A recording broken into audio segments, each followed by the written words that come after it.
The Fix is in. The Sports Fix. Portions of the Sports Fix brought to you by GV Art and Design. It's not just a shirt, it's a statement. GVArtwork.com. Sports Fix listeners, don't wait all day or all week to get in on the fun. The party doesn't stop when we go off the air all week long. The Sports Fix social media sites are your one-stop shop for all things Cleveland sports. Jump over to Facebook.com/TheSportsFix, Facebook.com/TheSportsFix, and become a fan today because we love fans and they create some of the best sports talk in town, Daddy. You'll enjoy talking to your fellow Cleveland sports fans on the Sports Fix fan page. And if Twitter's your thing, well, you know how we do it. Tweet with us at the SportsFixCLE. It's that simple. Twitter.com/TheSportsFixCLE, baby. Chat live with the crew during all your favorite Cleveland sports events, tickets and contests and trivia and so much more. Get with us today, the Sports Fix on social media, Facebook.com/TheSportsFix. Tweet with us at the SportsFixCLE. Join the Sports Fix on Facebook and Twitter today. Hey Cleveland, this is Anderson Varejão of the Cleveland Cavaliers. You are listening to the Sports Fix. Live in Ohio, it's time to get your fix. The Sports Fix.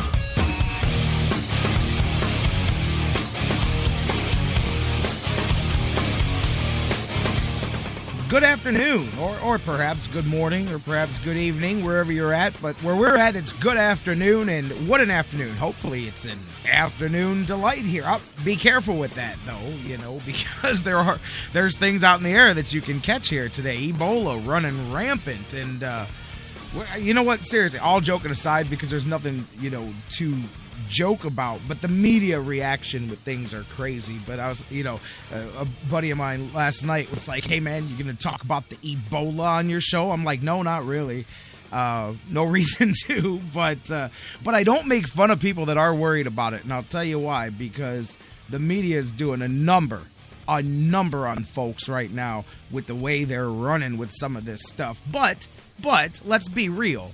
They said, oh, well, this was a while back. That's on the other side of the planet, man. You don't have to worry about that, man. It's never going to make its way. Never going to make its way over to America. And if it does, we've got everything taken care of. And then, well, it made its way to America, but that was a one-time thing, and it's all the way down there outside of Dallas. It's nowhere near Cleveland. It's not going to be anywhere near Cleveland. You guys don't have anything to worry about, So, well, now it is outside of Cleveland. It is right here outside of Cleveland. Now, granted, listen, I got to preface all of this by saying we have the most, no offense to anybody in the other parts of the world, but this is not West Africa. We have the most advanced medical system in the world and infrastructure in place to nip this thing in the bud. That being said, you better get to nipping in the bud, because this conversation 6 months later has a whole different tone, and I understand that. So I don't mock people for being worried about it, and I don't think you have to sit in your house locked in fear, but at the same time, be careful. I mean, obviously, use caution and just be aware, but don't start panics. Don't go on your Twitter and tell the world that Ebola has landed. Run for your lives. I mean, but anyway, so yeah, last night I had a conversation with a couple of buddies, and I'm like, I don't know what's worse, the fact that it's here or what the media does with it afterwards. I mean, so, because hey, even I take pause to go, man, this is definitely something that you don't want. You don't want the worm to turn the wrong way, because you really can lose control of things. And then, it really, I'm just saying, The Stand may be a movie, but that's how those kind of things happen. One day we're lightheartedly talking on the radio about nipping this thing in the bud, and 6 months later, 75% of the Earth's population has been wiped out, and we've got some creepy guy trying to repopulate the planet with the 6 females that are left. So, I'm having some fun, but and I'm doing it a little bit on purpose, because there's been a lot of stress here in Northeast Ohio the last 24 hours with the reports of a case right here in the literally passing through on the airline. Airline stocks taking a ride over this one too, but anyways, I don't want to be too lighthearted about it, but at the same time, you guys, you don't have to, lock the doors and the windows and put the plastic bubble over your house just yet. And then it's up to our advanced medical system and ecosystem and government to make sure. Yeah, I bet you wouldn't mind, Charles. I see you over there in the chat room. Now it's just up to them to make sure that there really is nothing to panic about. So with that being said, and you know what?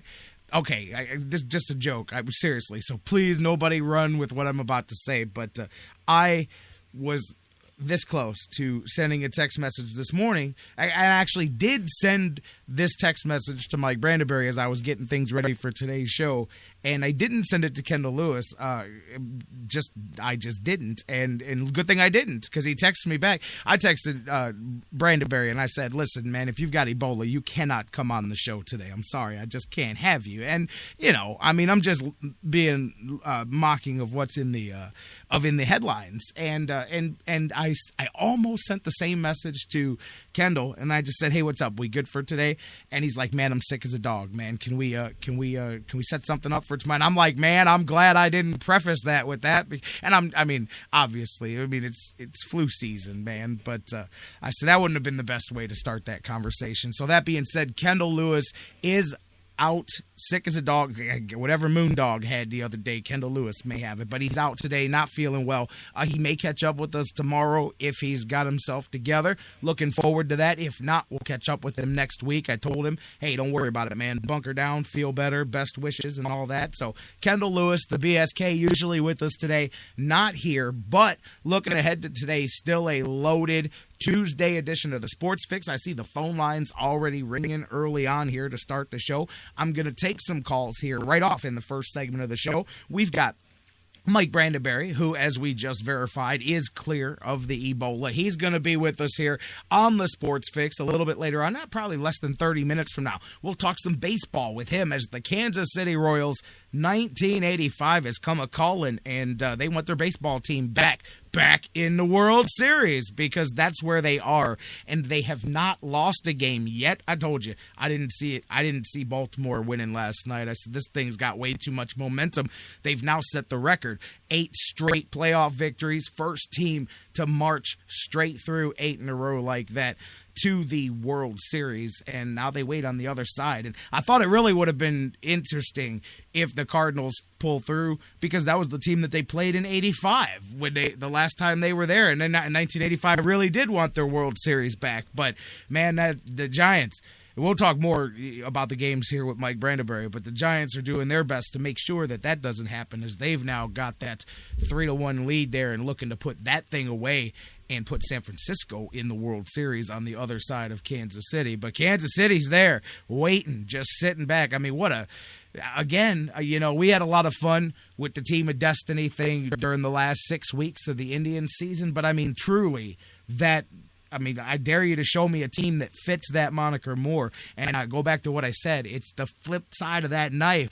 Good bully for them, but, man, that could have been the Tribe, man. I'm telling you, that team, the makeup of that team, the spunk of that team, Indians had that run inside of them. If they had just been able to get to the finish line, they couldn't, and they didn't, and it's Kansas City's turn in the spotlight. But right now, I'm already looking ahead to next baseball season and the Central Division race. I'm telling you guys, if you guys look, we've kind of already touched on how all 3 teams, because you've got Detroit, which you can preliminarily look and think that they'll be taking a step back, and they will definitely take a step back from where they were, but they can also take steps forward here. It's not like they're not going to spend money in free agency and all. Even if they lose, they'll add as well. But they are on the way down from being on top of the division. But they're still near the top. They're in that still dangerous area.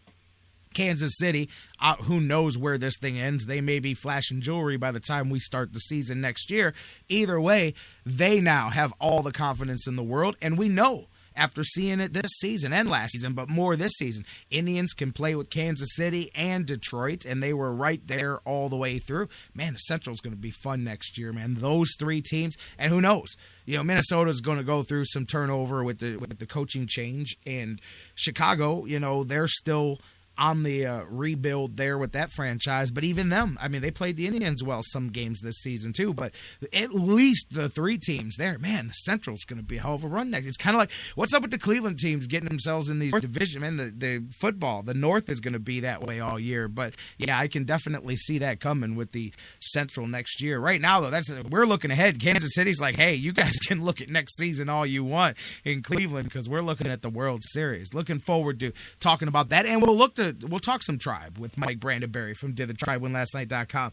Talk some more about what the Tribe may do because, hey, the postseason truly begins. The work for next year, the day after that World Series, man, when these things start going, offers can be made, the qualifying offers, all of that stuff. The ball starts dropping on next year as soon as this World Series is over, and we've already got one team in it. So it's time to start working that way. Mike Brandenberry from DidTheTribeWinLastNight.com. Also, fantasy football for winners. Our man BJ Rudell with us today, just about an hour and a half from now, 1:30ish. He'll be with us this afternoon, talking about the latest to get you set for this week. If you're like me and you lost Victor Cruz or one of the other big names that's dropped out in the last couple of weeks, who do you find to replace him? How do you look ahead? How do you fix a big chunk midstream in a hole in the boat? BJ Rudell is going to help you do that. We'll do fantasy football for winners with BJ here. Media day around college basketball in the Big Ten and the Horizon League. We'll talk about where they've got the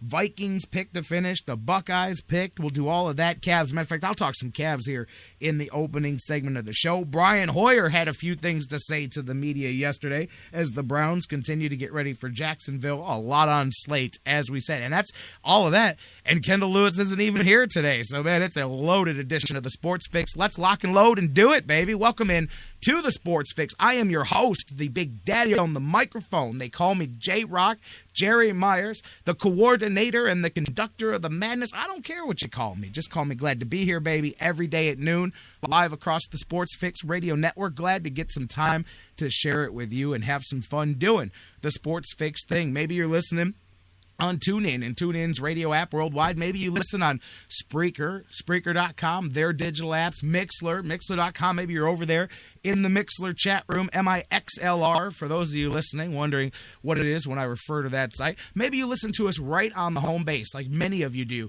on the sportsfix.net, whether it's at your desktop or your mobile devices, all the different platforms. Thank you for being here live, and thank you to the thousands of you as well listening over the next 24 hours or so on the digital network, of course, whether we're talking about iHeartRadio, the world's largest internet provider. Maybe you listen on iTunes and download us there. Subscribe to us, perhaps on SoundCloud and Spreaker and CarPlay and all the different places. DAR FM. I mean, there's so many different places. It's hard to name them all. But thank you so much for being here with us, you guys, however you do it. And speaking of being with us, like I said, I've already got calls coming in.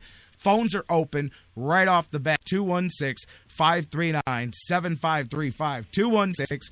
216-539-7535. Kendall's not here to talk to me, so you take the microphone. We do this all the time. 216-539-7535. Or hit us up on our social media, Facebook.com/TheSportsFix, or just search on Facebook for The Sports Fix. Like I say, if you find another one, let me know. We'll slap them around. Otherwise, that one's us. Or you can hit us up on Twitter. Tweet with us at The Sports Fix CLE. You can email us, thesportsfix@AOL.com, always, to stay in touch with the show 24/7. And real quick before I go to the phones, and I guess this isn't fair to some of you that don't get the actual print version of the Plain Dealer, because I don't think that the photo that I'm about to refer to is on Cleveland.com. Just a funny photo on the front of the sports page today, recapping the Cavs game from last night. Of course, Cavs' latest preseason victory. They took care of the Pacers last night, but it's just a funny shot.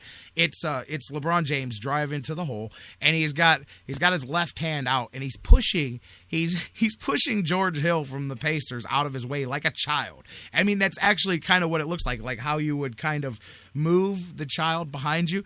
But what makes the picture funny to me is the look on George Hill's face. He's just got this, it caught him right in the mid of his face, frowning, to where he also had the face of that child who was being moved out of the way and didn't necessarily like it. It's just a comical little photo, because it was just one of those that had been taken a half a second sooner or half a second later, it wouldn't have looked nearly as entertaining as it does, but it literally the shot that it was snapped in here, he